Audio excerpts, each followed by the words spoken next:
अस्सलाम वालेकुम फ्रेंड्स, कैसे आप सब? I am sure all are fine. This is Mubashar Iqbal Chauhan, advocate high court. बहुत इंटरेस्टिंग जजमेंट है आज हमारे पास, स्पेशली उन लोगों के लिए जो इलेक्शन कंटेस्ट करते हैं, पॉलिटिकल वर्कर्स हैं या पॉलिटिकल पार्टी से बिलोंग करते हैं। अगर उनमें से किसी का इलेक्शन आ जाए तो उसको किन ग्राउंड्स के ऊपर किसी भी क्रिमिनल केस के अंदर बेल मिल सकती है, थोड़ी सी आपको प्रोपोजिशन बताता हूँ, फिर आपको इसका लुबे-लुबाब बताता हूँ और देन आपको इसकी साइटेशन बताता हूँ। बहुत इंपॉर्टेंट जजमेंट है। ऑफिशियल सीक्रेट एक्ट से रिलेटेड है ये। Section 5(9) PPC, section 34 constitution of article 185 sub article 3, communicating information contained in a secret classified cipher telegram receive from Pakistan ambassador to the foreign country unauthorized person। यहां पर आपको बता दूं कि ये केस इमरान खान से रिलेटेड भी है। साइफर के उन केसेस के अंदर, उन्हीं केसेस के अंदर ये जजमेंट्स जो हैं वो ग्रांट हुई थी।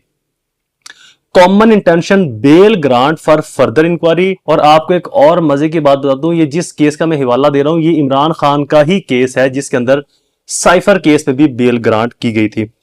Bail grant of further inquiry, right of bail for politically leaders and politically workers during election period.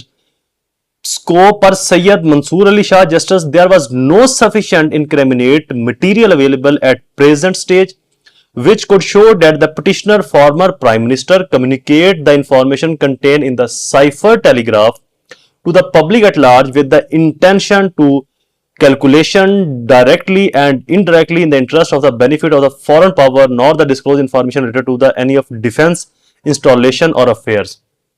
थोड़ी सी लंबी है, इन शॉर्ट आपको इसका लुबेल बात बता दूं कि अगर इलेक्शन का टाइम हो, बेसिकली तो ये जजमेंट साइफर के बारे में थी, लेकिन यहां पर एक और एलिमेंट भी स्टेब्लिश किया गया कि अगर इलेक्शन के टाइम पर कोई ऐसा कैंडिडेट जो जेल में है तो उसको बेल पर रिहा किया जा सकता है, क्योंकि वो इलेक्शन लड़ने के लिए भी अपनी श्योरिटी सिक्योरिटी जमा करवाता है, कोर्ट में भी अपना जामन अपनी श्योरिटी जमा करवाता है। और इलेक्शन के दौरान सियासतदानों को जमानत पर रिहा करना मुलजम के खिलाफ मवाद मुकम्मल तौर पर दस्तावेजी नोयत का था, चनाचा मुलजम को जेल में रखने का खास फायदा नजर नहीं आता, जेल से उसको जो है वो रिहा किया जाता है जमानत के ऊपर।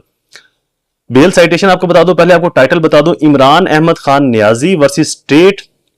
और जजमेंट साइटेशन है 2024 SCMR 1284 जजमेंट साइटेशन है, जिसके अंदर ऑनरेबल सुप्रीम कोर्ट ने इमरान अहमद खान नियाजी साहब जो हमारे फॉर्मर प्राइम मिनिस्टर हैं उनको बेल ग्रांट की थी साइफर केस में भी, इलेक्शन से पहले भी। अगर उन्होंने इलेक्शन लड़ना है और वो पॉलिटिकली वर्कर हैं, पॉलिटिकली लीडर हैं और मोस्ट इंपॉर्टेंट वो जो फॉर्मर प्राइम मिनिस्टर भी थे, तो इन ग्राउंड्स के ऊपर इमरान अहमद खान नियाजी साहब को इस केस के अंदर बेल ग्रांट की गई थी।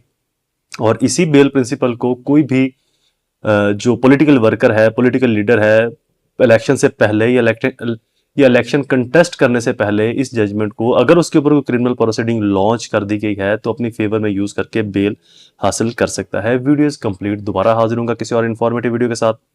तब तक मुझे अपनी दुआओं में जरूर याद रखें। अल्लाह ताला आप सबका हामी नासिर हो। वस्सलाम।